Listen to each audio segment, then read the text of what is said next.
사람들은 왜 혼자 있고 싶어 하면서도 잊혀지기를 두려워할까요? 혼자 있고 싶지만 잊혀지고 싶지는 않다. 최근 온라인 커뮤니티와 SNS에서 자주 발견되는 문장입니다. 처음 들으면 모순처럼 보이기도 합니다. 복잡하고 다양한 개인의 심리를 이해하기 위해서는 개인이 속한 사회 구조 현상도 함께 살펴볼 필요가 있을 것 같습니다. 한국 사회는 1인 가구가 빠르게 증가하고 있습니다.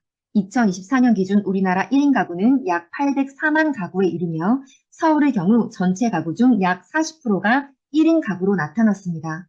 주목할 점은 서울시 조사에 따르면 서울시 1인 가구의 62.1%가 외로움을 경험한다고 응답했다는 것입니다. 외롭다면 사람을 만나면 되는데 왜 혼자 사는 삶을 택하는 것일까요? 저는 이 현상이 현대인의 다양하고 복잡한 심리 성향과 깊이 연결되어 있다고 생각합니다. 그럼 지금부터 1인 가구 소비자들의 심리를 탐구하고 이를 통해 나타나는 새로운 소비 현상을 살펴보겠습니다. 우선 1인 가구 증가 현상은 프로스펙트 이론으로도 설명될 수 있습니다.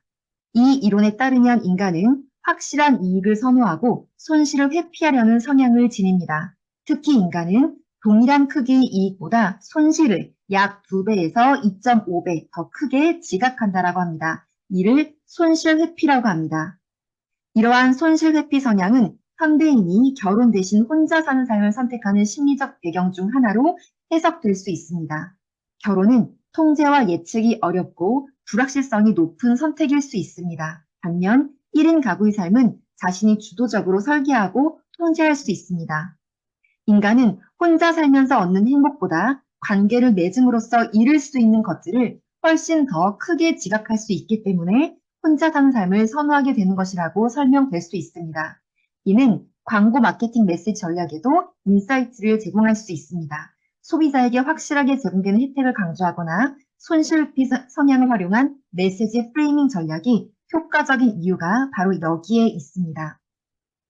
심리현상 이론 두 번째로는 후회 회피 이론과 예상 후회입니다.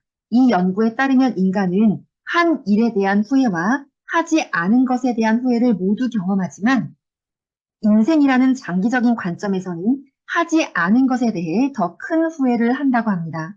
한 일로 인한 결과는 실제 발생한 손실에 국한되어 있어서 자기 합리화나 재해석을 통해 후회의 고통을 어느 정도 줄일 수 있습니다. 반면 하지 않은 일에 대해서는 그때 했더라면 어떻게 되었을까라는 가상의 상상이 무한히 가능하기 때문에 후회의 고통이 훨씬 커진다고 합니다. 여기에서 우리가 주목해야 할 것은 TV 방송이나 SNS 등 디지털 환경입니다. 현대인들은 결혼에 대한 부정적인 콘텐츠에 지속적으로 노출되기도 하고 그로 인해 결혼을 통해 잃게 될 것들을 더 크게 인식하게 될 수 있습니다. 그리고 나아가 결혼을 하지 않고 혼자 살았더라면 이라는 미래의 후회를 미리 두려워하게 될 수 있습니다. 이것이 바로 예상 후회라고 합니다. 미래에 후회할 가능성을 미리 예상하고 현재의 선택을 바꾸는 것을 말하는데요. 이러한 예상 후회 역시 1인 가구를 선택하는 심리적 요인 중 하나로 설명될 수 있습니다. 세 번째는 시간 선호와 시간 해석 이론으로 설명될 수 있습니다. 시간 선호 이론에 따르면 인간은 미래에 얻게 된 이익을 현재의 이익보다 작게 평가하며 미래보다 현재의 만족을 더 크게 선호한다고 합니다.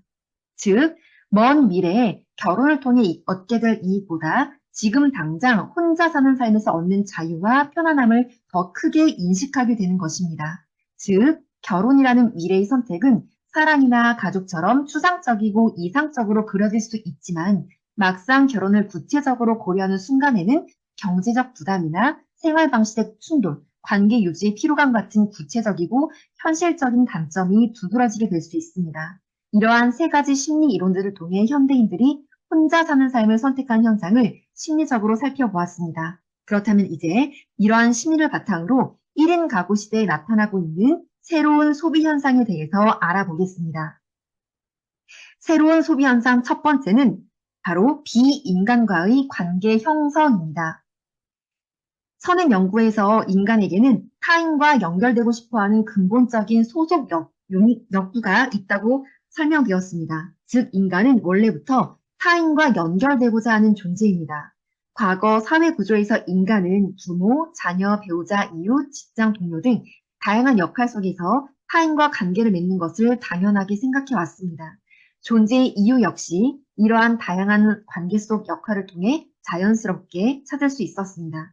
그러나 앞서 살펴본 다양한 심리로 인해 인간과의 관계가 점점 약화되고 있습니다. 이렇게 되면 인간은 관계 속 역할을 통해 찾았던 존재의 이유와 자아에 대한 가치를 다른 경우에서 찾아야 합니다. 즉, 손실 회피나 후회 회피 성향으로 인해 혼자 사는 것을 선택했지만 관계 속 역할이 느슨해지면서 그 역할을 통해 얻어지는 감정적 이익을 다른 곳에서 찾기 시작한 겁니다. 그 대상이 바로 비인간과의 관계입니다. 대표적으로 반려동물을 자식처럼 또는 가족처럼 키우거나 AI를 친구나 배우자처럼 대하거나 또는 가상 캐릭터와 감정을 교류하는 현상이 이에 해당됩니다. KB 2025년 한국 반려동물 보고서에 따르면 1인 가구의 반려견 및 반려묘 양육 의향이 다른 가구 유형보다 높게 나타났다고 합니다. 그렇다면 1인 가구는 왜 비인간과의 관계를 형성하게 되었을까요? 여기에서 우리가 주목해야 할 현대인의 심리가 있습니다. 바로 피로입니다. 디지털 환경은 결혼의 조건, 성공적인 삶의 기준, 더 생산적이고 똑똑해지는 방법을 알려주는 컨텐츠로 넘쳐납니다. 현대인은 끊임없는 자기 변화와 자기 개발의 필요성을 요구받고 있죠. 더불어 결혼뿐만 아니라 타인과의 관계를 맺으려면 끊임없이 자기 자신을 증명해야 합니다. 직업은 무엇인지, 연봉은 무엇인지, 미래 계획은 무엇인지, 부모님은 무엇을 하시는지 등등등. 현대인 이렇게 끊임없이 자신의 존재 가치를 증명해야 합니다. 즉, 사람을 만나는 것이 단순한 만남이 아니라 평가처럼 느껴질 수도 있는 것입니다. 본 글에서는 현대인이 지속적으로 자신의 가치와 존재를 증명해야 한다고 느끼는 이 심리를 존재 증명 피로라고 정의하고자 합니다.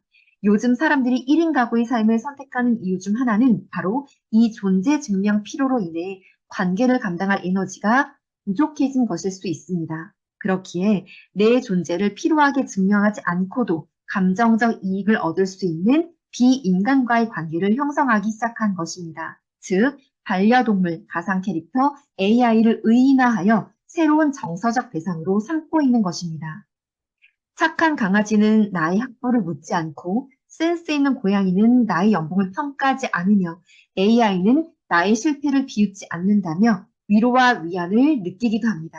즉, 이러한 비인간 존재에게는 존재의 가치를 증명하지 않아도 됩니다. 동시에 이들과 관계를 맺음으로써 인간으로부터 얻게 될 손실을 회피할 수 있으면서도 관계 속 역할을 통한 감정적 이익은 일부 얻을 수 있게 됩니다. 이것이 우리가 비인간 관계 형성 소비가 증가하는 심리적 이유로 볼 수 있습니다. 새로운 소비 현상 두 번째는 타인의 시선에서 나 자신의 시선으로 변화되고 있는 것입니다. 즉, 타인과의 관계 형성을 위한 소비에서 나와의 관계 형성을 위한 소비가 증가하기 시작한 것인데요. 다양한 심리로 인해 혼자 사는 삶을 선택한 소비자들은 비인간과의 관계를 통해 감정적 이익을 일부 충족시키면서 이제 타인의 기준이 아닌 나 자신의 주체적인 삶에 더욱 집중할 수 있게 됩니다. 즉, 내 삶에 대한 주체성과 자율성에 대한 욕구가 높아지기 시작한 것인데요. 이것은 자신의 삶에 대한 주체성과 사회 구조에 대한 저항성을 내세우는 마케팅 메시지에 소비자들이 반응하게 된 심리적 배경 중 하나로 해석될 수 있습니다.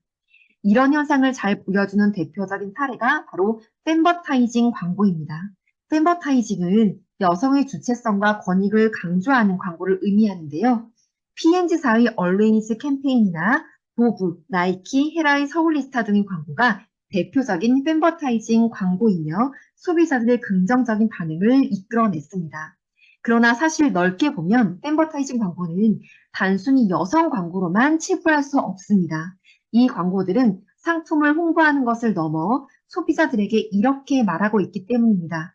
당신은 주체적으로 살아갈 수 있다. 당신은 이미 충분하다.